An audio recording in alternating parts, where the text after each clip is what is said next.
My name, as you may have seen, is Dr. Crystal Bedley. I use she, her pronouns, and I'm the director of the Tyler Clementi Center for Diversity, Education, and Bias Prevention, who's hosting today's inaugural Inclusion Summit.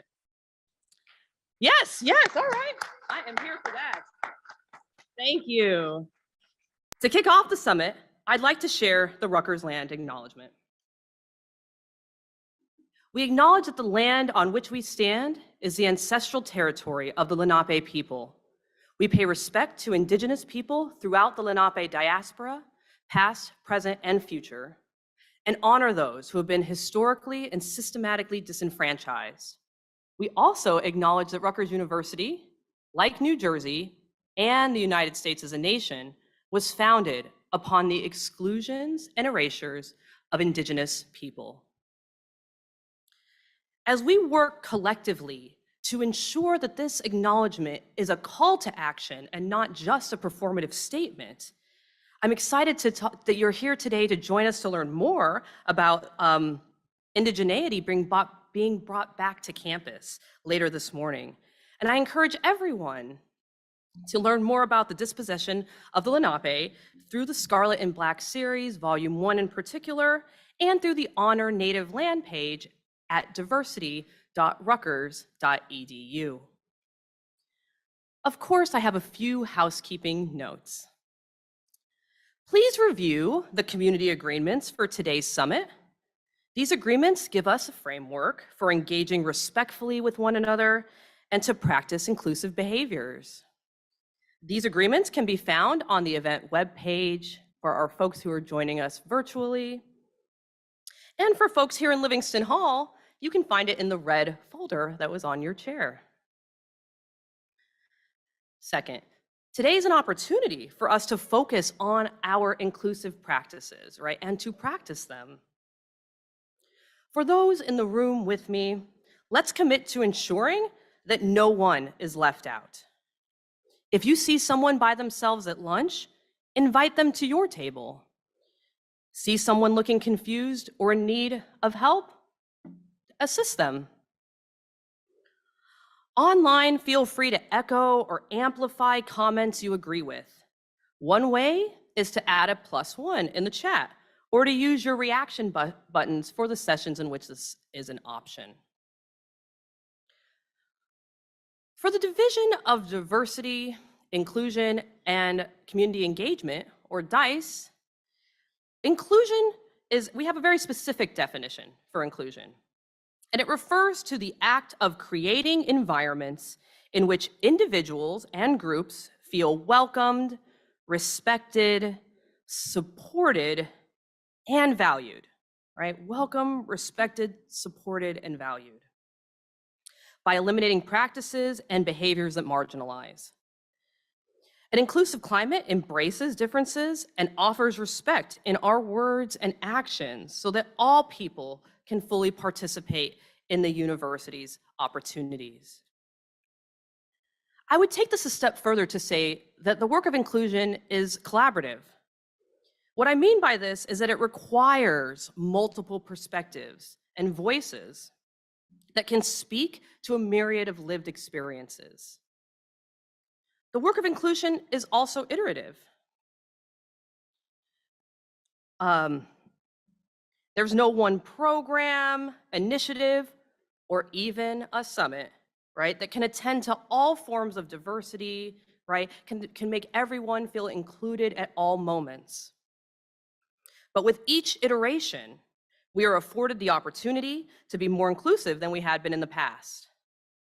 We cannot let the pursuit of an ideal form of inclusion prevent us from making progress towards greater inclusion today. The theme of this inaugural summit is holding space for change. When we come together, leaders set the tone for how we will collaborate, and we affirm what the space will be through our interactions. Today, the TCC is shining a light on incredible Rutgers partnerships and that span multiple units, pulling the veil back on how these partnerships formed, the challenges they've encountered, and the change that they're spearheading, all in an effort to ignite your interest in partnering to create change. Know that there are many partnerships that couldn't be included today, but for which I want to take this moment to appreciate. I know many of you in the room have been doing this work tirelessly without recognition. So thank you for continuing to make Rutgers a better place. Finally, we've arranged a great lineup for you. You're going to hear from 4 partnerships that span the university in the Changemakers panel.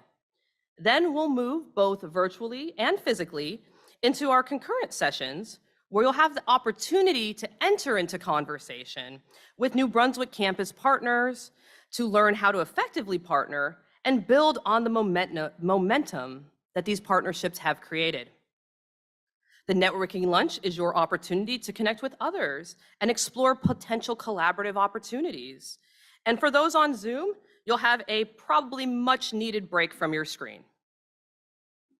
After lunch, you're in for a treat as we segue into the workshop portion of the day. Here in the hall will be the Introduction to Clara workshop, a tool for navigating contentious conversations to help us work through conflict when it arises, as it inevitably will when we're collaborating and trying to hold space for change. This workshop is geared towards faculty, staff, postdocs, and graduate students. Across the hall in the Collaborative Learning Center, undergraduates and those in the room interested in bringing peer education into their spaces will dialogue around race in America with the Center for Social Justice Education and LGBT Communities Diversity Peer Educators. Then we'll reconvene to close out the day. Now, I'd like to bring our Changemakers panelists to the stage and introduce the moderator.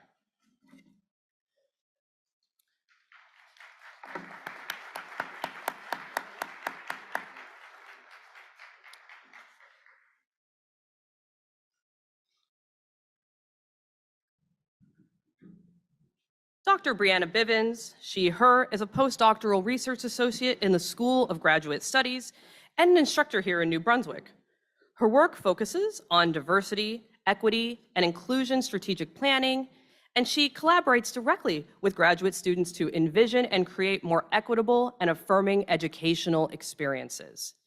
Informed by her many years engaged in multi-issue community organizing in Georgia, Brianna's scholarship and advocacy explores community-based education, child and family care policy, and sustainability in transformative, justice-oriented social movements. And with this, I'm excited to turn the floor over to Brianna and the Changemakers panel. Awesome. Thank you, Crystal. Thank you so much for that thoughtful introduction. I feel so fortunate to get to be here with all of you amazing folks today and get to be in conversation about partnerships, partnerships that are authentic and sustainable as a really powerful lever for shaping change in our universities and in our communities. And so our conversation is going to be structured kind of in 4 main parts. We'll think about these partnerships kind of broadly, learning a little bit more about them. We'll talk about the process for creating partnerships. We'll explore possible challenges and roadblocks that have arisen along the way, and we'll conclude with bits of wisdom that from each of you around sort of what it is you wish you had known going into these partnership projects. So with that said, I want to just remind us that this really is, I want this to be a conversation, so while I do have prompts directed toward each of our distinguished panelists, please do feel free to kind of chime in and add on, make connections, ask questions as we go along. So how does all that sound? Good? Okay. Awesome. So the panelists here with us today represent 4 fantastic partnerships, including the Inclusive Classroom Series, support for international students, the Rites of Passage ceremony, and racial healing in community with formerly incarcerated individuals. So I'd love to have each of you introduce yourselves. If you can share your name, your pronouns, your department, center, or school, and your chancellor-led unit, or if you're university-wide, you can share this. And then we'll go ahead and start with Flora. Hi, I'm Flora McVeigh, Rutgers Global, well, she, her, Rutgers Global, Office of International Academic Support and Success. Very happy to be here, and university-wide. Saludos. Can y'all hear me? Okay, cool. Saludos. Hope everyone's doing well, staying safe. Gary Santos Mendoza. Shout out to Latino Heritage Month. Also, we're in that month right now. Woo, woo. Okay, good. Okay, I hear y'all. Gary Santos Mendoza, pronounce he, him, his, or ill. I serve as the director for the Intercultural Research Center at Rutgers University on the Newark campus. It is part of the Division of Student Affairs, Intercultural Research Center, and also that reports to the Chancellor at the Newark campus. Good morning, Sharon Stroy, pronoun she, her, hers. I am the Director of Public Engagement in the School of Public Affairs and Administration. I am also the Director for the Truth, Racial Healing, and Transformation Center located in Rutgers University, Newark. Good morning, everybody. I am Kiwan. I use he, him pronouns. I am the director for the Center for Social Justice Education and LGBT Communities. I'll say SJE from here on out. Here at New Brunswick campus, I'm a part of the Division of Student Affairs. Hi, I'm Christina Bofolgo. My pronouns are she, her. I'm the Associate Director for Teaching and Learning Analytics at the Office of Teaching Evaluation and Assessment Research, which I will refer to as OTTR. Very excited to discuss today. Wonderful, thank you. And it wouldn't be Rutgers without all of the acronyms, so thank you, thank you. Okay, so as you can see, y'all, this is an amazing, fantastic group of people that we'll get to learn from and with during the next little over an hour. So I want to start just thinking about these partnerships from a broad perspective.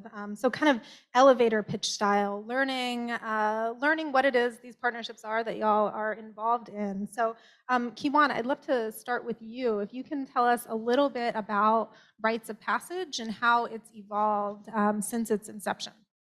Sure. All the pressure to begin with me. But I'm more than happy to talk about Rites of Passage. It has been an honor to serve as one of the co-chairs for this year's Rites of Passage. To note, I am not the director of the Paul Robeson Cultural Center in which the Rites of Passage is housed in. The director of that center is out on maternity leave, so nursing a newborn. So I got the awesome privilege of taking over that a month before it happened. And so it has been a joy. As well, it could be obvious, but I am Black. So it is one of my favorite events that we have here next to Rainbow Graduation that comes out of my office. It was in its 30th year this year, 2022. So it has evolved since 1992. It's been founded by Dr. Juanita Jones-Daly, who was class of 93. So it has a history here on our campus of celebrating Black and Latinx students over the years. The evolution, I've been asked to be very brief, so I took notes. The evolution could come in 4 ways to think about it, and I'll be super short with it. But the aspirational piece of Rites of Passage is giving our Black and Brown students something to look forward to. Something that is not just pop and circumstance, but it is culturally celebration, or a cultural celebration that they can lean into, from the music to the kente stoles, to all of their family members and everyone in the audience looking like them, or saying, I wish I had that. So the aspiration of this is something I need to strive to get to, but thinking about the prospective student to say, you're gonna come here and receive all these things, but this is how you end your time at Rutgers, is very attractive. And I know that a lot of families that were present, some of them were alum as well. So as children, you get to watch your parents do all the great things and hear about all the great things and then take part in some of those same traditions. The second one that I have is in the sheer numbers. Obviously, 30 years ago, we weren't coming to what was the RAC, is now Jersey Mike's Arena, to do 2,000 plus people in a space to celebrate Black and Latinx people. The numbers were very small. Think about just how many Black and Brown folks were admitted into colleges and universities at that time, to now expanding where we have almost 1,000 students. Not quite, but about 1,000 students that we honor. So you can look at the numbers and see that it is necessary, and we must continue. by the way the Rutgers community participates, from staff to faculty to students to every year the drummers wanting to come back, right? Whoever in the community that sponsors, brings things to this celebration. And lastly, the continued dedication and labor of every staff member that is a part of the Paul Robeson Cultural Center, both past and present, to keep this alive, to see the importance. There's a lot of turnover that happens at colleges and university, and to make sure that an event like this continues and carries is super important. And then also because of Dr. Juanita Jones-Daly's vision, it has sustained and been alive. So the evolution is in all four of those parts. Hopefully that was brief enough. That was great. Thank you. Thank you. So kind of similarly, Sharon, I'm wondering if you can tell us about how the Truth, Racial Healing, and Transformation Center brings racial healing circles into local communities. So just providing some context for those who are not aware, and yes, acronyms are our thing, so I will refer to it as the TRHT Center. In 2017, the American Association of Colleges and Universities sent out an RFP to colleges to host a center. Rutgers University Newark was one of the 10 inaugural centers, and the goal of the center is to create the next generation of leaders to dispel institutional structural racism through a shared humanity perspective. And why that is important, yes, we can attend inclusion summits, we can sit in training, but the process and the framework is built around humanity. We need to begin with humanity and recognize that everyone is integral into the dismantling of institutional structural racism, but it really grounds the work in dismantling our biased belief centers, the biases that we come to based on our experiences, the things that we've endured. And we come together with diverse individuals and share stories through storytelling. One of the best ways to connect on a human level, and then recognize that we actually have more in common than we do different. And so with that being our framework, we've partnered with the New Jersey STEP program, where formerly incarcerated individuals who are students throughout the system in Newark, in New Brunswick, and in Camden become trained facilitators, because they become the credible messengers. When you're going into the community, especially in the city of Newark, where there are a number of issues, but also a city that is growing, transforming, and experiencing change, the students and the community residents they want to talk to somebody that has been through some things. And so the students are some of the best facilitators that we have. When we launched in 2017, we also made a decision to not create a center on the campus. We went into the public library in Newark and made sure that we created space in all 5 wards of the city, because each ward has a very different demographic. And so it's important for us to have a presence in the community. Rutgers is a brand in and of itself. When you see the R, everybody knows who it is. But we're also still pretty intimidating to some residents that don't think it's a place for them. So we decided to go into the community and meet them where they are.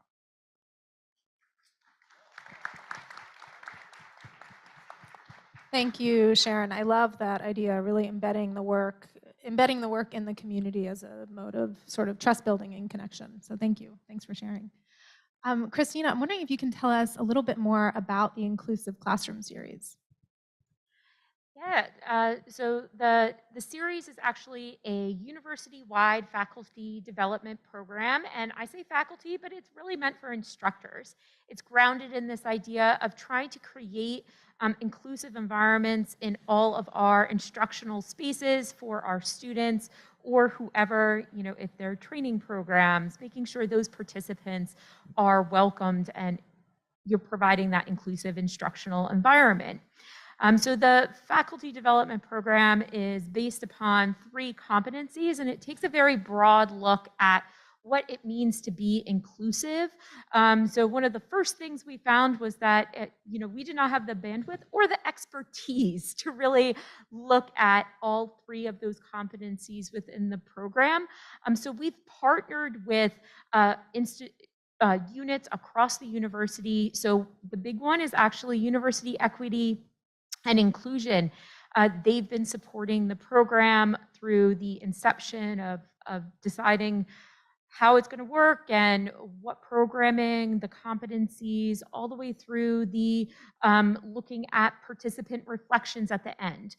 The program itself is made up of individual workshops that we also partner with different units across the university. Some of these are like global, university-wide, and then other units are actually chancellor within specific chancellor-led units. So P3 or SAS, New Brunswick, undergraduate education.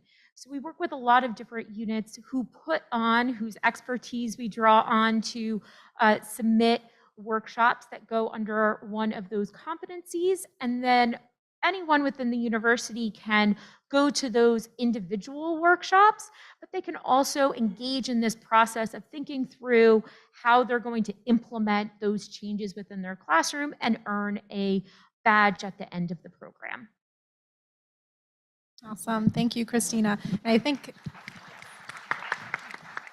think your comments and Crystal's comments earlier defining inclusion just reminded me that inclusion can be such a buzzword, right? And so I think what you kind of articulated is like you were asking yourself, what is inclusion and what does this look like in our classrooms and in our teaching? So yeah, I think that's a really important perspective. So thank you. Thanks for sharing.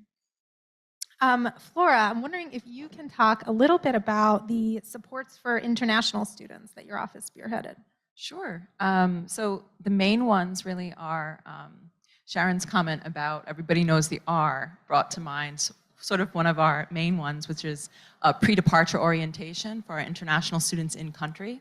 So pre-COVID, we would actually go to Korea, China, and India and get the opportunity to meet families and also our incoming first-year international students.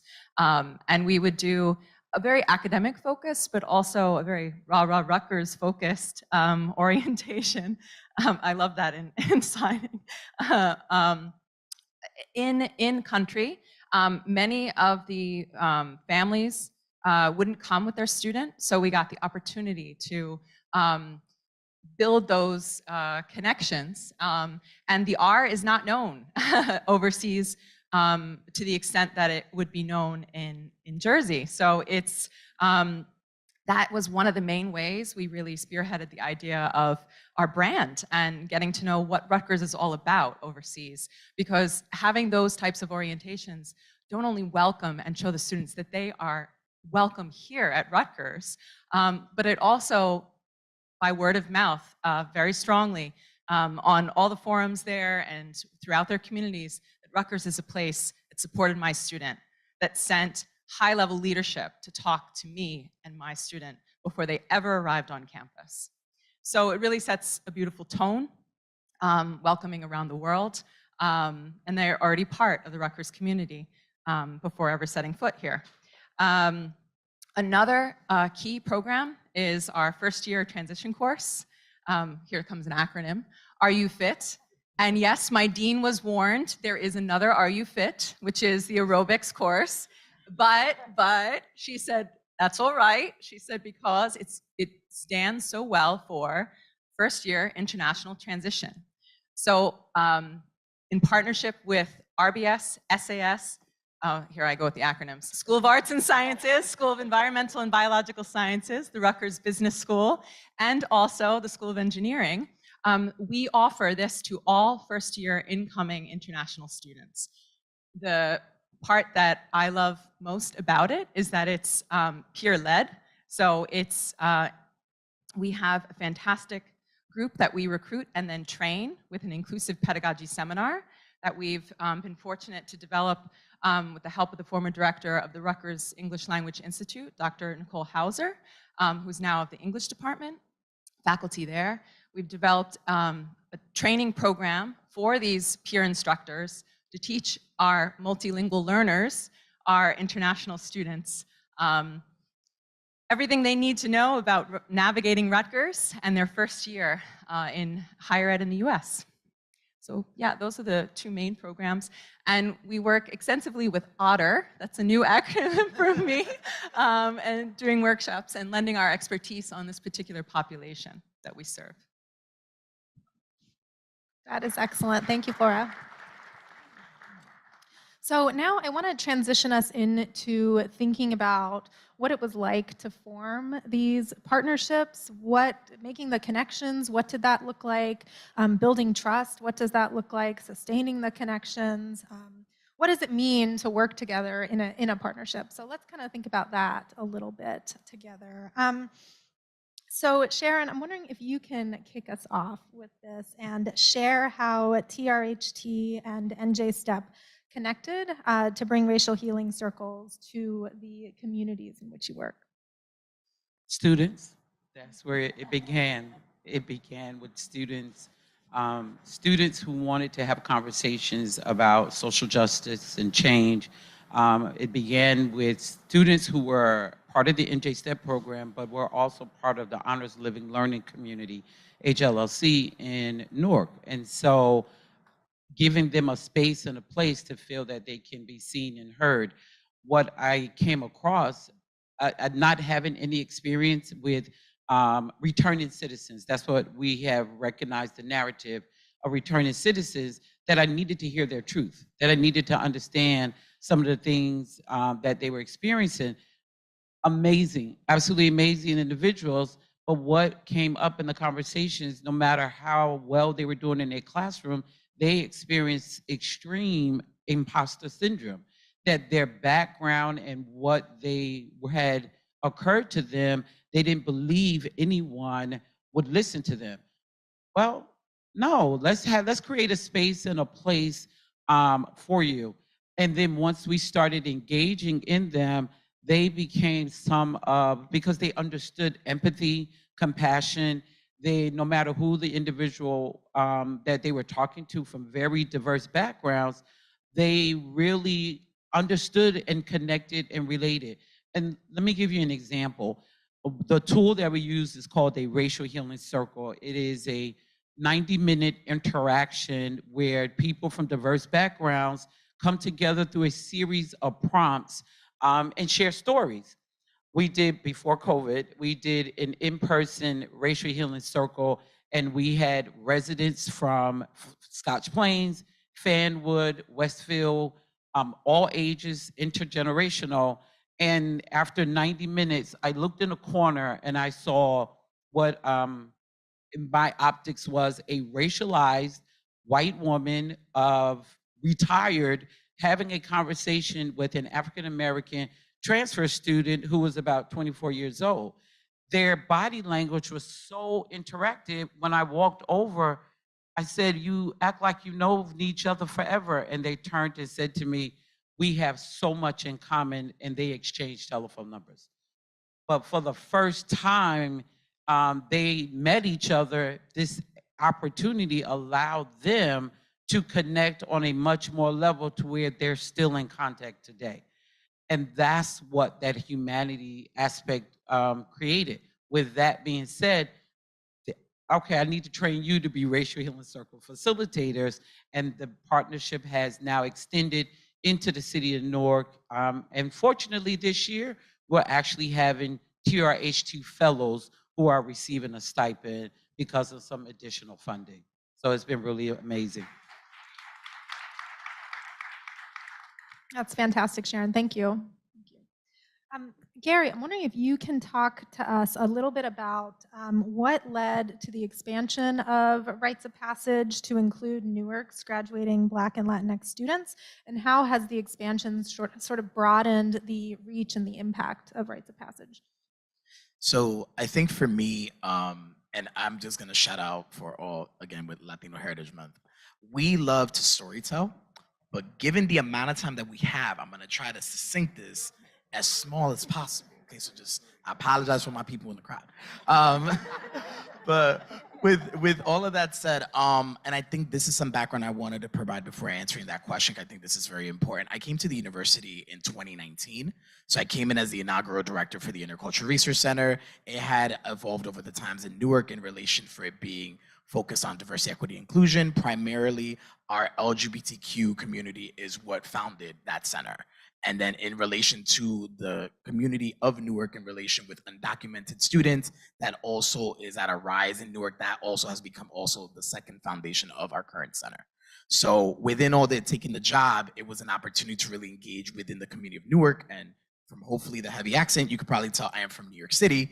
So within all of that, that is something of a strong identity with me because of what I've learned from my background and my upbringing with my family, but also on top of it, how heart is definitely something that centers a lot of the work that I do. I quoted Bad Bunny, I think it was 2 days ago, in relation to something that he said, that I do things from my heart. And I think that's very important because it kind of led into relation to how this partnership started. COVID occurred. I think we all know how that happens. And while people think it's a pre and post pandemic, it has changed our lives. And I think within COVID and also when taking this job, it also meant living in the city of Newark. Because all I knew what Newark was just the airport was there. That was it. In Manhattan, you only know that. But within all of it, then understanding that there is an emergent community, a city of thriving individuals, but folks that are coming with a lot of pain and hurt. Folks that are also not only first generation, but that are resilient in relation to trying to at least make it to the next step of whatever their talents can bring them. And sometimes that means coming to Rutgers Newark. And that is our Black and Latinx students that come and attend the institution. So within that, COVID occurs, and at the end of it, there is an opportunity to figure out how do we provide some sort of a celebration to all of these communities that have made it through the degree, despite the sadly, effects of a global pandemic that has crippled our way of life. And if you're thinking about communities like Newark in relation where you have minoritized identities of folks that have felt with struggle, but has also been resilient in trying to find how to get out, then how do we celebrate it? And we also talk about identity in relation that it is not just I'm Latino, I'm also queer, I'm also first generation, I'm also these other identities that make up me with intersectionality, but also realizing that we can't just look at it as like a Happy Meal and be like, I want a Latino, a Black person, and maybe an Asian person, and then that's gonna be no, we need to start thinking about it in the sense that we're all made up of multiple identities, but also not only the multiplicity of identities, but also the challenge and privilege that those identities hold, and also the challenge and submission of how they're unable to advance. So within all of it, and also from the aspect of heart, that's where, how do we celebrate it during the pandemic? It started actually, what some people don't know, in 2021, when I reached out in relation with Rites of Passage to be able to see how do we engage with doing a Rites of Passage, and we had done one in Newark before. So, and then afterwards, COVID. So we went into doing Rites of Passage virtually. We participated, and I think it was the RAAA that assisted us with this. But then came, May. How do we engage in providing that ceremony for our students, given the time that also we were trying to figure out who our students were still here, since everyone was trying to still come out of a pandemic in relation to how to connect. And I think something that's very important with this is also partnership. And I think this is where Key One comes into play, in relation that Key One provided not only a safe and a brave space to accept our students, but also on top of it to collaborate with us intentionally on how we can bring that celebration to those students. Because I go back to what I mentioned earlier about heart. And for me, I want to make sure that a student that is going through something like this is not only being celebrated, but also on top of it, they're not going through what I went through back when I was a student, which was a different experience. And it led to, let's bring these students together. Let's figure out what makes them thrive. Let's figure out how do we celebrate them. And Key One and his team was not only amazing with that, but it provided a bunch of students that really got exposed to Rites of Passage, which I think in a broader sense, then it got folks engaged to understand what Rites of Passage is for the future. How does it look like if it's a collaboration in Newark? Or how does it look like if it's a collaboration in New Brunswick? How does it look like to kind of celebrate these spaces of our students and the achievements that they had? And then within it, with that heart work, it turned into providing a space that students enjoyed, they had memories. I remember when Kiwan and I were talking about the ending of it, we had a parent that came up to the both of us in Spanish saying, muchas gracias por tener este espacio para mi hijo. In English, thank you for providing this space for my child.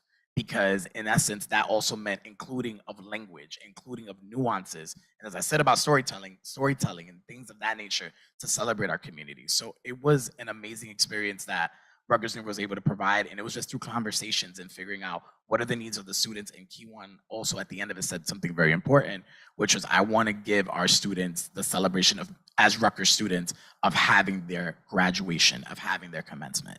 And while commencement and graduation are two different things, for a lot of our folks of color, that's really in essence a celebration right there. So all this to say is it impacted that our students now know what it is to get involved, but also on top of it, as we look forward towards next year, it broadens the aspect of what does a new collaboration look like. It looks in an essence of what does New Brunswick folks come to Newark to be able to see our tradition, or do we bring our students back? Those are some many things that now come and set the stage for future collaboration in the future. Brianna, can I add a comment to that? Yes, please, please. Because of the collaboration, I get a chance to hear students' interactions. And the one word that came up afterwards was affirmed. That as they were leaving Rutgers University Newark, because of this partnership and this collaboration, they felt affirmed, they felt seen, and they are now actually ready to go onto their, whatever their graduate school or their career. But and it really became exciting for them as they were talking about, you know, Director Stroy, let me tell you about the rites of passage ceremony, and just really, you know, really excited. But what I walked away with was that they felt affirmed on their way out and seen.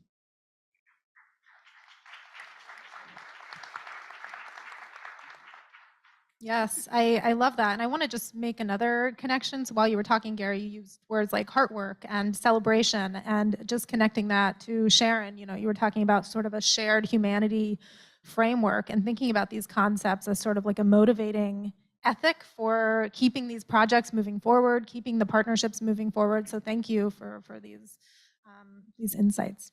Appreciate it. Okay, so Flora, I'm wondering if you can talk about, you know, working in a non-academic central office at Rutgers. How did you realize that it was critical to develop partnerships as a way of providing support for our international students? When our office first started, there was one person in it. Now there are two. I am one of them. You are meeting half our team. So it was inborn, like a nascent understanding for us. Number one, that as we love being part of Rutgers Global. For us, it's intuitive. We're international academic success. We're here to provide international academic support for our international students. Yeah. So naturally, under Rutgers Global, it makes sense to us. But no one will find us. So we have to find the willing partners and the collaborators, because just broadly, the need for an office like ours represents not only something distinct to Rutgers. Yes, we have seen a five-fold growth over the last 10 years in our enrollment of international students, but the services haven't kept up with that huge enrollment bump. But keep in mind, this is a worldwide issue. We have greater international student mobility than ever before in human history. So between 2000 and 2013, just those years alone, it doubled. So now, even at that point, 4 million, and it's more than that now, of students all over the world studying outside of their home countries. But across the US, there's a need for our office and the support that we provide. But it has manifestations in many different places. Sometimes it's in a provost's office. Sometimes it's in the schools. Sometimes it's in a global office, but not usually. So we knew that we needed to forge those relationships very proactively, to find the amenable parties, to find the folks that at Otter, at DICE, at the other programs that understood the overall mission to welcome our students to involve them in the broader Rutgers community in every way possible. So yeah, from the beginning, we knew it was going to be, especially because we were non-academic, but we were providing academic support, that the schools were going to be a tremendous ally.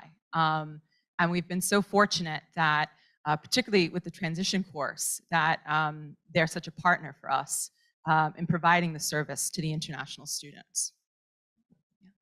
Excellent, thank you. Yeah, please. So you talked about, needing to find these partners, forge these partnerships. So I think that's a good transition into this next question, which is open to anybody who wants to chime in. So I'm curious if y'all would be interested in sharing kind of some of the ways you build trust and buy-in with your partners, with the folks you're working with, to foster a collaboration that's authentic and that's healthy and that's sustainable. I can just start because I mentioned before the pre-departure orientations. So that was a fantastic way of building brand recognition overseas and also building those connections to our international students' families. But also, it's team building for Rutgers. So it was fantastic to go with the vice provost and other high-level deans and other representatives of all of these different departments that just wanted to experience that first step that the international students were taking on their Rutgers journey.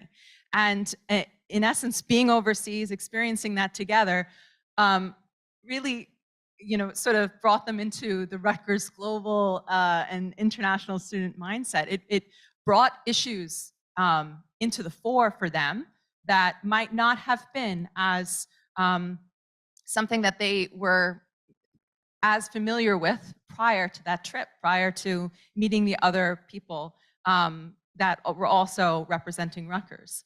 So those sorts of opportunities to collaborate for the particular populations was, it was critical for us. And then from that, we built partnerships off of those members that were able to join us. So it really was a good seed planter, yeah. Absolutely, thank you. Gary, go ahead. I think I definitely want to, and I like this question because of the fact that, and I provide some context. Like, I think I'm at Rutgers University, Newark. We service, our 15,000 students, and in relation, that provides us an opportunity to engage in me seeing Sharon almost every single day walking down campus because our campus is so intimate. But I think something to provide context with it is that, colleges, universities are made up of many different environments. There is political. There is also who knows who. We also know our gatekeepers. We know our folks that will get things done. But I think in relation when it comes to things of collaboration, I think where most of my experiences have come is being in the branch, partner, intimate campus environment at my previous institutions, being in the field for like almost 10x amount of years. I think within all of that, there is an opportunity to increase the way of trust by just meeting the person face to face if possible. And it's just simple. I think for me, I think other people can't do it and that's understandable. But I'm saying like, what is gonna be heavy enough for you to pick up the phone and give the person a call? And maybe just check in on them and not only to know how their day is going, but then also on top of it, how do you build rapport authentically? And not because you need something. Because there's something that I know from the hood that, fake smells out fake. So, and I feel like there's some aspects of it that can be brought up in this environment because of the fact that, you have a sense of a feeling when someone wants something from you and at the end of it, it's not authentic, but it's for some ulterior means for them to advance. And it's not that we're trying to compete because at the end of it, my visual at the end of the day is to help my students and be able as a director to be in spaces where I'm advocating for them if they're not next to me in the space. So within it, it's also collaborating with a partner, no matter if there's a collaboratory kind of relationship established or a new one for the first time, is not only authentically knowing how they're doing, but also how we can help each other, but also understanding their goals, their mission, and how exactly can we advance that. And I think at the Rutgers Newark campus, for example, and I thank Sharon so many times, because Sharon is like a guru of being not only at the campus, but has wisdom of experiences. in relation that I've been able to go to her whenever I needed to have a conversation about things and how to manage the system that Rutgers is. Rutgers is a huge system, intricate with so many different players and influences, but also on top of it, being able to just pick up the phone, or if not, go for coffee, or if not, text, or if not, shouting each other out on LinkedIn, all that is like the baby things of like building the connection. And then at the end of it, thankfully with Kiwan, because Kiwan is also not only my counterpart, but also being able to engage to learn about his work. And I think with everyone else on the panel, understanding the collaborations that they've done in their own spaces, in collaboration with DICE, in collaboration with the university as a whole. So I think all this to say is that some approaches also is just picking up the phone, just talking to the person you want to build that event, program, initiative. Because in all honesty, sometimes the person may be afraid to speak to you. And you may be the person that pushes that relationship to flourish into something more prosperous, and also on top of something that changes not only the landscape of the university, but in my lens, changes the experience of the students, giving them a lollipop moment that they will never forget. But to add on to the conversation of authenticity, for the TRHT framework, as I stated, we were one of 10 inaugural centers, along with places like Duke, the Citadel, and Brown. Today, there are 55 TRHT campus centers across the country on colleges and universities. But when you're talking about authenticity, our pillars are narrative change, racial healing, and relationship building, separation, economy, and law. Looking at how we're separate and how do we build bridges, understanding the barriers that people encounter and how the law plays in all of that. But the key to authentic relationship, being authentic, is also sometimes just being vulnerable. Letting people know that, you know what, I don't know if today's good, and can we try again tomorrow? Because I think I woke up this morning and got on my own nerves. So Yes. I needed to stay home. Because if I look in the mirror at 8 a.m. and I don't like me, why am I subjugating you to my crazy? We all, come on now, 8 o'clock in the morning, like, you know what, today is not the day, Sharon. You are not, you know what, let's call out sick. It's a mental health day. But allowing people to see that, yes, I am Director Sharon Stroy, or I have been Dean Stroy, and 30 years in higher ed, 20 years at Rutgers-Newark, and sitting behind the desk, look, girl, the Dean Stroy and I having a good day today. Can we talk about this partnership and collaboration tomorrow? That is how the authenticity shows up. And the last thing I want to say is, how do we create a win-win? I want to win, you want to win. How do we make that partnership and that collaboration beneficial? Because at the end of the day, the students at Rites of Passage in New Brunswick and the students in Newark need to all feel affirmed and seen.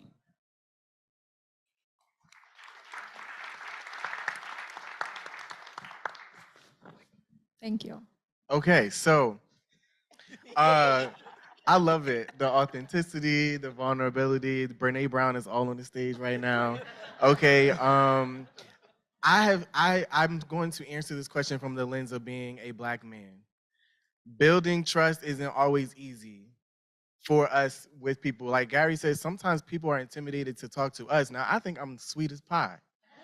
Right? And sometimes people are intimidated just to say hello because I take the stage a lot, or I'm in front of people a lot. I have a big job, over on 17 Bartlett Street. So sometimes it's not easy to access me. And I understand that.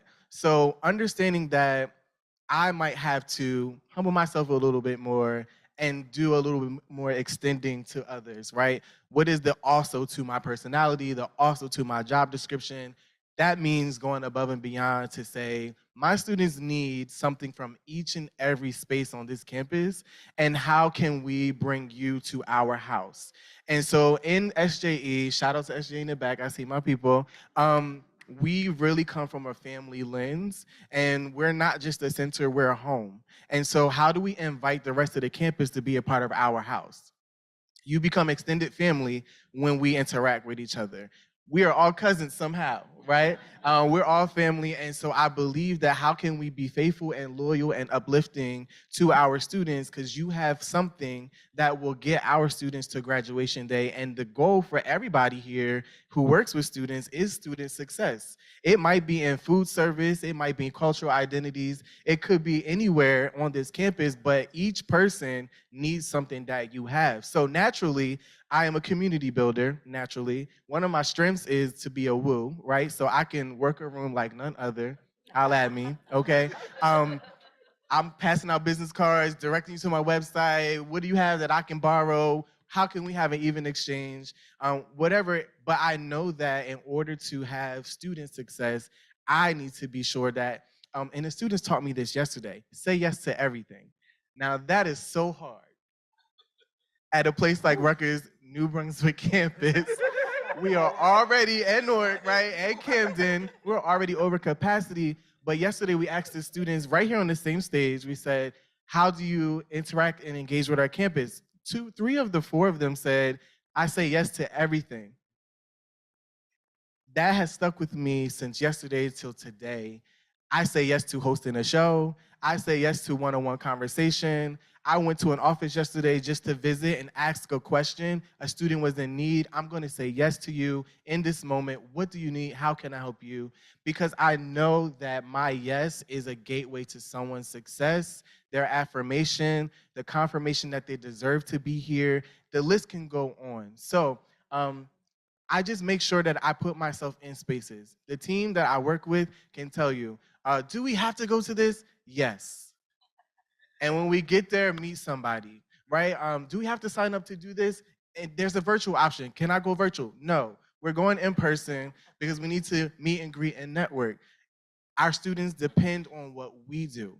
So as hard as it is, sometimes you have to call out sick to re-energize, but sometimes you might just need to call Gary and it's like, I need to sit and talk with you about what I'm experiencing so I can get more energy. And all of that goes into my capacity to collaborate and to build trust and to build relationships that are meaningful for the success and authentic, right? For the success of our students. There was something that I wanted to just say quickly. That was the line, to welcome you to our house, because I was trying to say into our space. That was what Kiwan said in the beginning of this rites of passage, so that now has returned. And also something of a learning is also bandwidth. I was in a meeting, I was telling Sharon about the meeting in relation what we do with diversity. And sometimes there's so many things we want to do, but let's keep in mind, do we have the bandwidth to do it? And trust me, there's some things you probably look at it, you're like, do I really have the bandwidth to do it? But I would agree that with all of it, it's just like the visibility, and I also want to be equitable in this space, like for those who are able to see or to hear, however you communicate, that's very important, because that really inspires a student's message and in a way a colleague as well, because at the end of it, we're all human at the end of it. Yeah. So to Gary's point, actually, that goes over perfectly. So bandwidth, I think, is a big issue, right?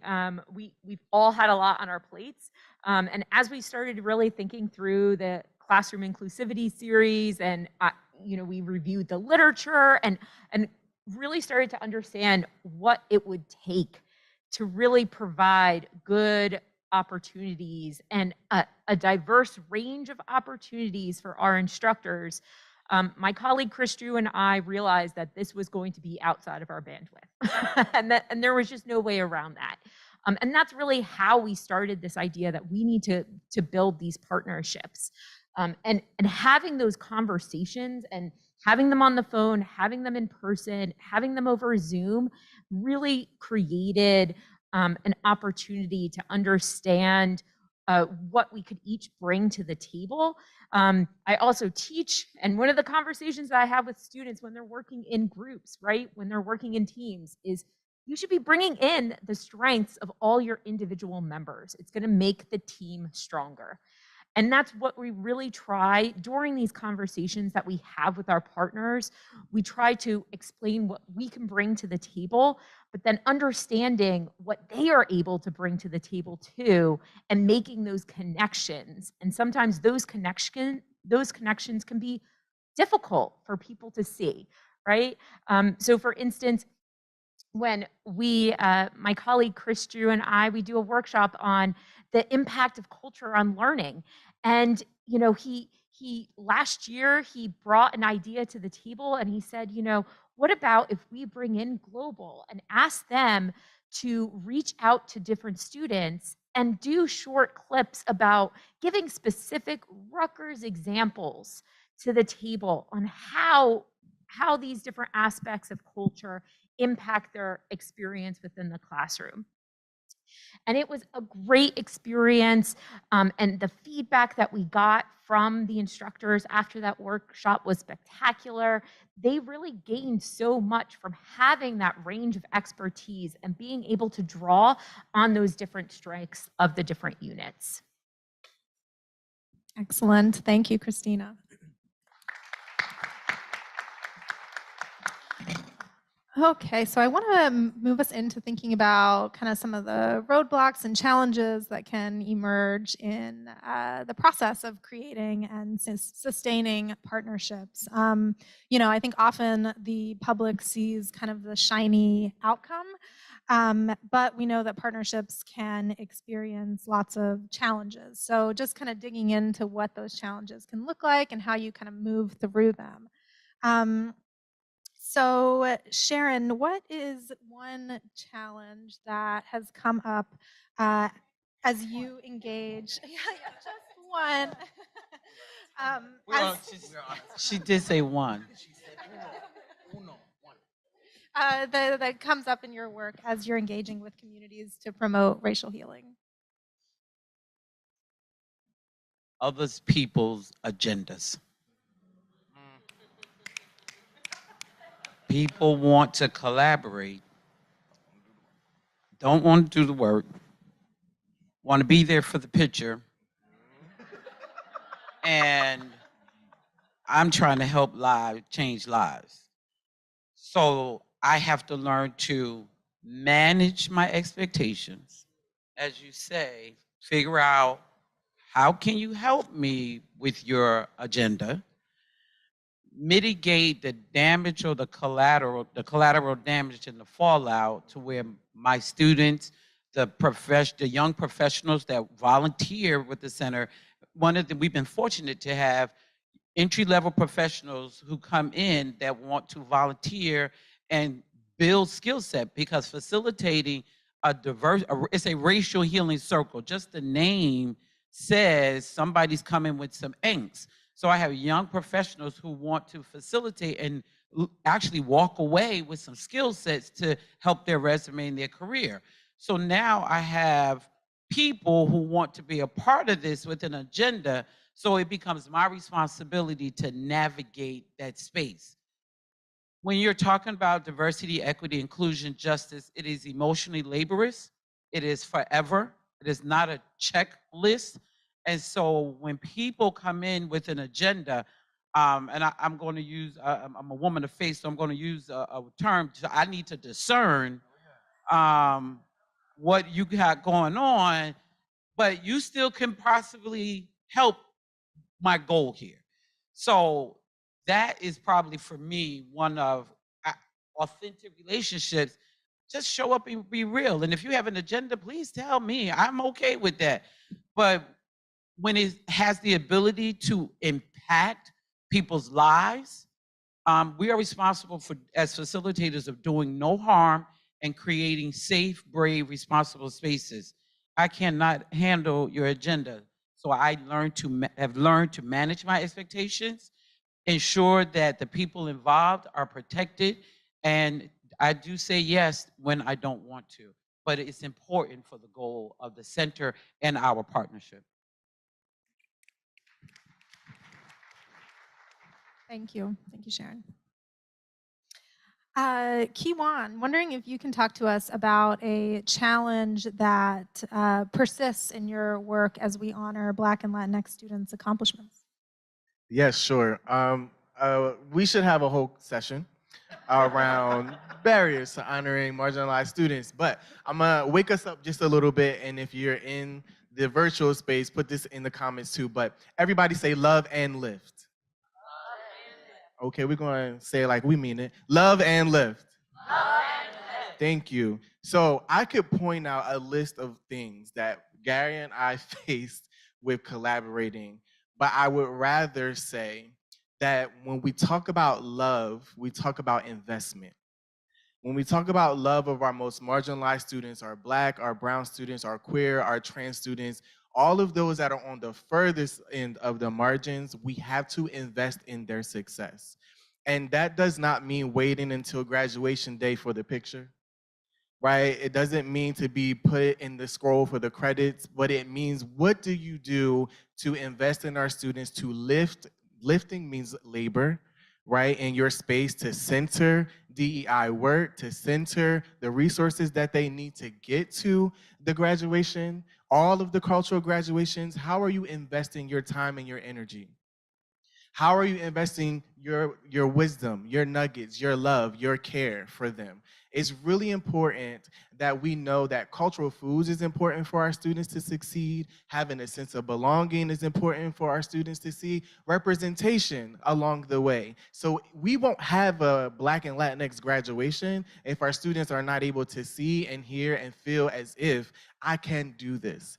There are PhD holders here that I can aspire to that title, that degree. There are Black and brown people that have hair like mine, and they can, right? People judge me for how I have my hair, even without the color.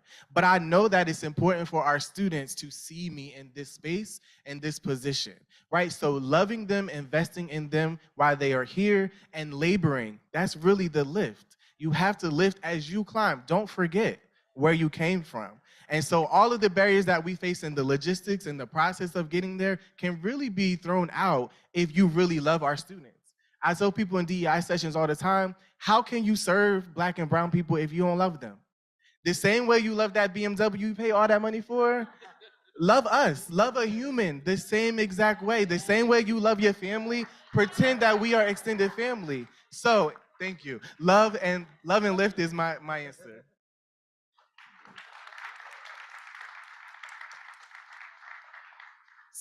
So lifting up the students, loving the students, I want to give my inspiration comes from them. And I'm going to give for this particular how to collaborate. Sometimes when I first came to Rutgers, I was like, oh man, this is a complex organism. Like there's got a lot of moving parts. How many times there's a lot of moving parts? There's a lot of things. But just like we are working with our international students that come to reframe the mindset that there's so much richness, there's so many resources for you, reframing it, not making it about, it is very challenging and it's very complex, right?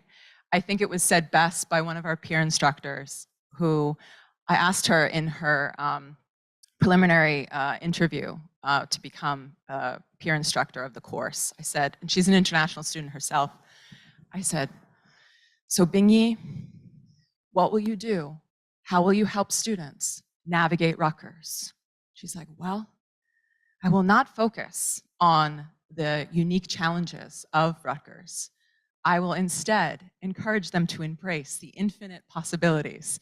And I mean, yeah, she was just fantastic. But she got it. She understood that we need to refocus our efforts. We need to see the infinite possibilities that is Rutgers, that are all of us, and work with the collaborations that work, and pursue them doggedly if you have to, and and yeah. So my greatest inspiration really comes from them. The way that the peer instructors have been vulnerable. They're the ones that have said yes to everything. They are the ones that are the learning assistants at the learning centers. They're the ones that are the OLs, the orientation leaders. They are the resident assistants, but they're willing to take on more because they realize that's the richness of this experience, and that's why they want to become that mentor to the incoming international students, encourage them to do the same. So yeah, that restores my faith. That brings me back to center. I realize, no, if the students can do it, and they do it so proactively, I have to. Yeah. Thank you, Flora. Thank you. Y'all, I need another notebook. I came up here with 2 pieces of paper, but I keep taking notes, and now there's no more space. So this is awesome. Thank you. Christina, I want to think a little bit more about the Inclusive Classroom series and see if you have any experiences you can share with us about challenges as you've coordinated the Inclusive Classroom series and how you've sort of moved through those challenges. Yeah, so I think, I don't know if anyone has noticed, but there are a few silos at Rutgers. Maybe it's just been my experience, but some of these silos have made it difficult just even knowing like the breadth of the resources that are available to our students, to our faculty, to our instructors, and really trying to bring everyone together. So again, we knew that we needed expertise outside of our office to support that classroom inclusivity series. And we started having meetings. We started having meetings with different units and individuals. Again, having those conversations around, how our efforts could support both of our missions. And then they were actually the ones that would say, "Hey, have you talked to so and so at this unit?" Like they would probably be really interested in participating and collaborating on this. And so one of those challenges is just figuring out where those resources are, but having those conversations, making those connections, making the contacts, and then it's almost like a snowball sample. you start getting all the other people that can come and support and are interested in supporting that effort. Absolutely. Thank you. Okay, any other connections or questions you want to ask each other about challenges, roadblocks, about things going well? Yes, you want? Yeah, one other thing that I'll add to the Love and Lift that I don't think any one of us said, but is really important to the work that we do, is funding. We need the money in order to provide the spaces, to get all of the things that we need for our students to be seen and affirmed. Every single year, things go up in the world, inflation, whatever you want to call it, but our budgets remain the same and sometimes they get cut. And so we have to be the ones to be very, very creative and strategic on how to figure out and find that money. Now, I do tell people all the time, I come from a single parent home with my mother, and she taught me the value of stretching a dollar, if you know what that means, right? So when we come into the work, we know how to stretch, we know how to negotiate and bargain, and sometimes that doesn't feel good when you work with all performers or caterers that come from POC communities. We're all struggling to survive in some way, shape, or form, and here I am negotiating with you so that I can figure out this budget stuff that Rutgers is giving us. Part of the way to build collaboration is to know when to make connections in the room because potential donors will be there. Or to say, I know you're a Rutgers staff member and Rutgers is giving you money to work here, but can you also think about donating to the LGBT emergency fund? Because I know that our students will not persist if we don't have money there, right? So funding is super important. And how can we as an institution, this is a really big question that I don't know that people want to answer for me, but how can we figure out if the world is asking for more, how do you give the spaces that resource the least among us a little bit more? When do we turn the conversation around for equity to be in our funding structures as well? You asked me for more time, you asked me to say yes to everything, but we don't have the ease to make sure my yes can actually happen and manifest. So what do I compromise in order to make it all happen? And if you ask people, there's nothing that the students will ask me that I will not figure out how to get for them. That comes with a strategy and a skill and also figuring out how to dig up the capacity to do it. So we do need to love, we do need to live, and we also need to invest that funding or that time, that money that goes into all of that, or else we won't be able to manifest for them. If we don't have the structures, then they won't stay. that plays into this sense of belonging, or they won't feel valued, or they're just going to be off to the side, struggling to get to graduation. I'm so glad you brought us here, because a little bit ago you said I think you said when we talk about love, we talk about investment. And at first I kind of heard that as like a care and emotional investment, which I'm sure is part of it. But then it's like, no, there's also like the actual, the material financial investment. So yeah, thank you. So to actually add to that, Yeah, of course. Yeah. to your point, the TRHT Center, and each center designs their own programming. So our center was scheduled to focus on the city of Newark, the greater Newark area, and our student, faculty, staff, and students. Well, COVID happened, and then the murder of George Floyd. I guess we did a really good job of promotion, because then the center started getting requests outside of the university, outside the city of Newark, nonprofit organizations, community colleges in New York. Can you please come and work with us? Can you please come and do this? To the point of capacity, now we're getting a demand, which is needed in the community. So I decided to create a revenue generating process for the center. Here is a way, okay, so if you need our services, we're going to, the students who are in the midst of COVID, struggling, may not be working, well, okay, I'm going to put together a proposal. They need to be compensated. Our young professionals who are using their extra time outside in the evening and on weekends, okay, how do I make sure that they feel valued? And, I don't know about you, but I have 2 titles, and it feels like sometimes there are 2 full-time jobs. But to eliminate the burnout of the people who are volunteering in the center, well, there's a demand and a need external to the Rutgers University system. Now we need to create a revenue generating, so that way the students can continue to be in school, and these young professionals that are still, learning how to navigate this, that there's a way for them to get some skill set, but also some extra compensation.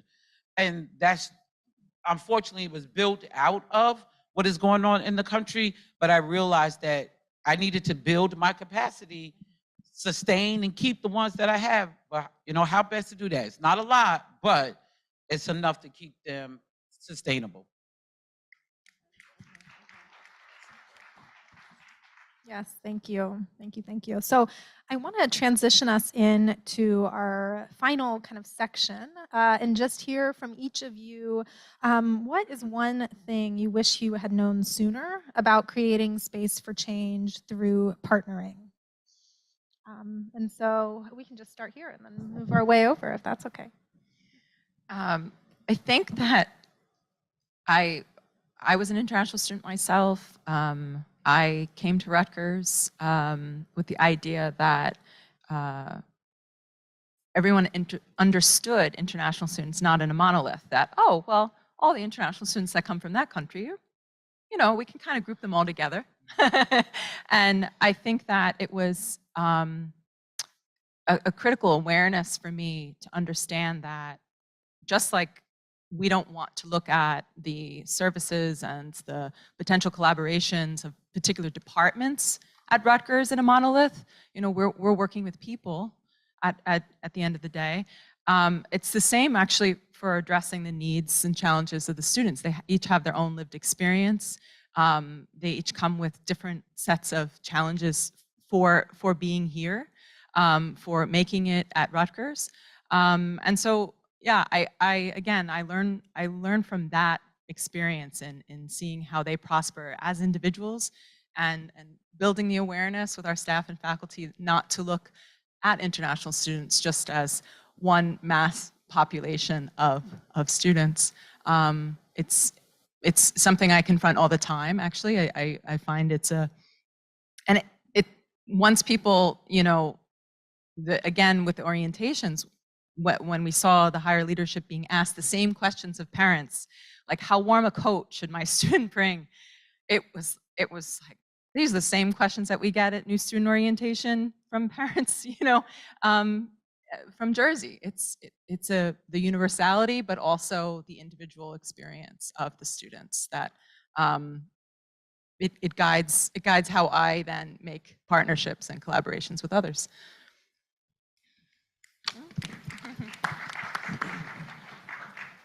So for me, I will keep this one, I think, simple with context. How to conserve energy. I think that's one of the biggest things I think recently now has come more into play. Um, I and I think as the rest of my colleagues sometimes in some places do, wear many hats.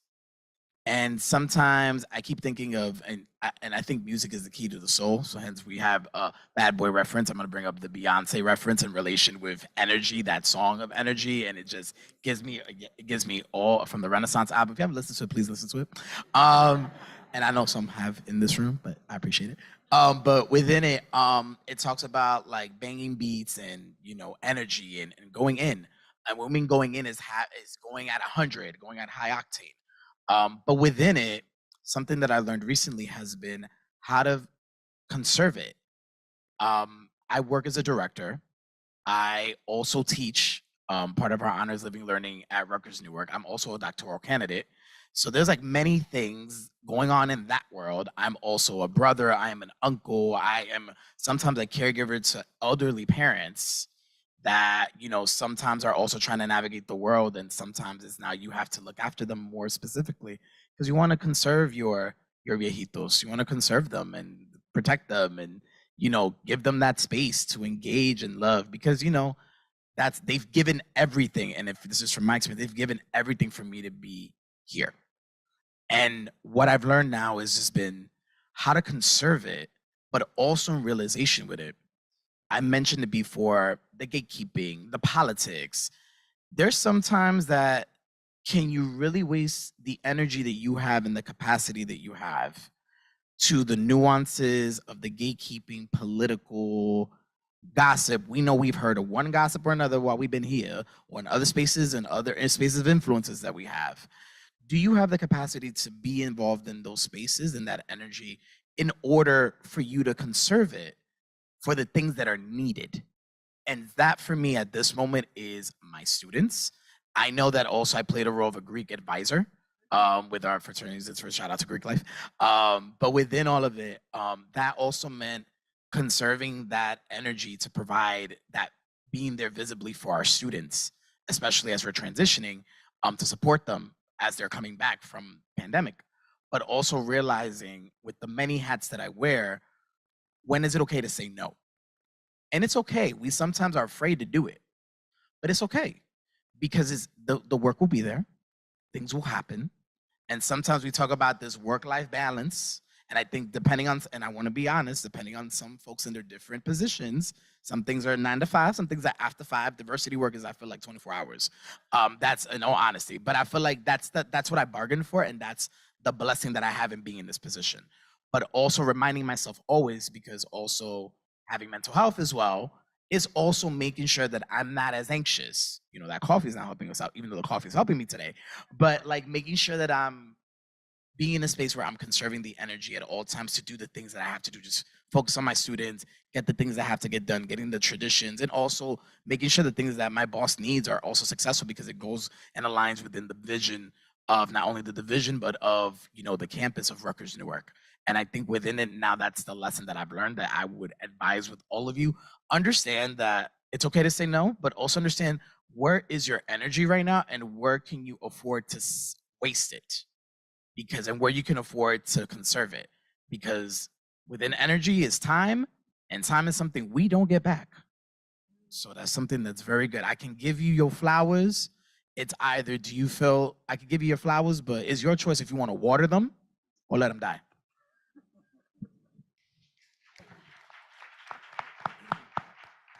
I think the one thing that I wish I knew was how fast technology and social media would change when we started. And the reason is how fast I need to be able to tell stories, to promote the work that we're doing, to capture it. We always, we're a Research One institution, and we always talk about evaluation and outcomes, but evaluation and outcomes can be visual. How do we document to tell our story. And so when you're busy in the trenches doing the work, sometimes you forget to make sure that you take a moment to say, well done, good job. Like, you did that, Sharon. Because you're so busy doing the work and thinking about somebody else. When do you stop to take the moment to share the accomplishments, whether it is sending somebody an update and congratulations, but also being able to videotape. So now I feel like I'm playing catch up. Um, we ain't even gonna talk about me, Instagram, TikTok, and Reels, but it's important to capture those moments and be able to share them with the world. And so that's kind of where I am, and how do we make sure that that outcome, not only is it done well in a Likert scale survey, but how is it documented visually so somebody else can see it?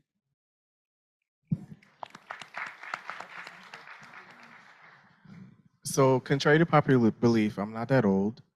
But in my younger years, something that was very big in my youthful time, maybe early teen years, was mentorship.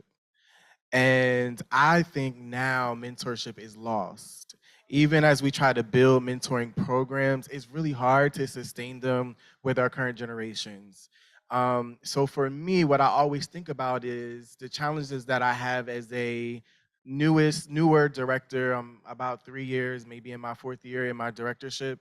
But I always say, even as an assistant director at Rutgers University, it's like being a director somewhere else. No one teaches us how to lead. No one teaches us what's to come. And as, okay, trial by fire. And as a Black man with the intersections of queer identities and some other things that people see most often, it's very challenging to know when to code switch and how to do that. And so, what languages do you speak? English and code switch. Whatever you need. And that to me is a part of managing up and managing across and managing down and whatever comes in the diagonals, because I need to know how to speak to people and what your interests are, what language you are using that will hear what I need from you for the students, or actually what advocacy looks like for me as a staff member. And that's a whole nother conversation, but navigating the political landscape is something that I feel like no one is teaching me how to do. I'm kind of going into every situation with a hopeful heart, but also with cautious toes, because I don't know where to step next or if I say the wrong thing. And to know me is to know I like to speak my truth. And I'm really not interested in sugarcoating, because sugar's not good for our bodies, right? So I really just want to say what we need so we can know what needs to go down, and do you have it or not? And if not, how do we create it? So yeah, navigating the political landscape with lack of mentorship is really, really important. It's something that I wish that I had. And I think even till today, like, if you got it, call me. I want the mentorship. I want to know how to do this. I'll call you, because that's what Gary and I do all the time. Okay, thank you. Don't call. I got it. Thank you. So one of the things that I wished I knew getting into these partnerships was just the time commitment that even creating and sustaining those partnerships was going to be.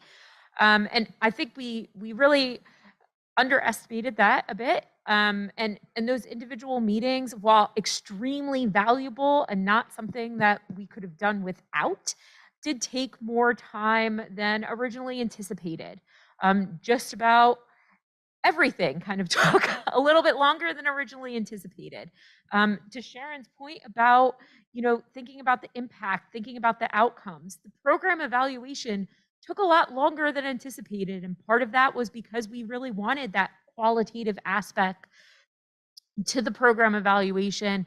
And that took more time to collect with focus groups. It took more time to analyze.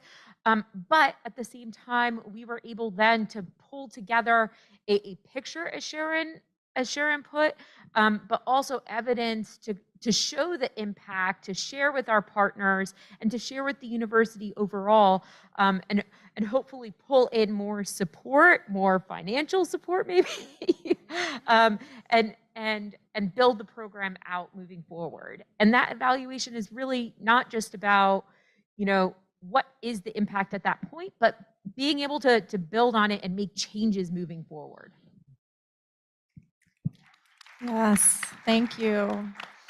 Thank you all so much. And I want to just share a couple concepts that I feel like kept coming up during this time. So talking with you, listening to what you had to share, I am noticing kind of a spirit of celebration, of affirmation, of uplift, of storytelling, and of love. So thank you for reminding us of how important all these things are. And I want to also just elevate some of the pieces of wisdom that you all shared with us. So Gary, you spoke about sort of building rapport authentically and not because you need something, and you gave us some strategies for what this can look like, right? Like just check in. And Sharon, you spoke about vulnerability as key to authenticity. So thank you for sharing that with us. Christina, you spoke about partnerships as a powerful form of capacity building. So kind of how we need partnerships because we just aren't always going to have the bandwidth. So building capacity. And Kiwan, you invited the rest of campus to the SJE house. And you spoke about sort of creating spaces and practices that really nourish our capacity. So thank you for sharing that with us. And Flora, you spoke about finding partnerships that really understand the overall mission. So really partnering with folks who share our values, share the mission. So thank you. Thank you all to these fantastic panelists, these fantastic folks. Yes.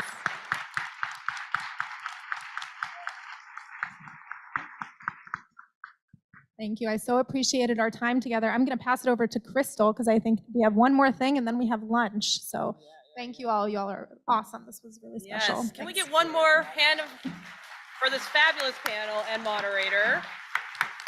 That was awesome. That was so good. I hope you all are getting excited. I hope that was inspiring. I know I felt inspired. You might see me get teary-eyed at points. It happens. So we're going to just logistically letting everyone know that we're entering into a break that helps us get set up for our next session. We have some beverages in the hallway for those that are in person. For those on Zoom, take care of yourselves and join us back at 11:30. For those in the room with me now, I just want to give you a sense of where our next sessions are going to be. It's a concurrent session, so we'd have 3 happening simultaneously. Here in the hall, we have Celebrating Indigenous History and Culture, and you're going to learn more about a project happening at Rutgers Gardens. It's really exciting. Straight across from me in the Gathering Lounge, so through those doors in the back, we'll have Advancing Neurodiversity, and you'll hear some of the fabulous work that the Neurodiversity Task Force has been engaged in. And then in the room adjacent to, right next to the Gathering Lounge, and it's called the Collaborative Learning Center, we're going to have Promoting Understanding of Culturally Significant Holidays and a focus on a Juneteenth celebration that happened this last spring. So with that, I hope you have a moment to refresh, to connect with our panelists, and we will see you promptly at 11:30. Thank you.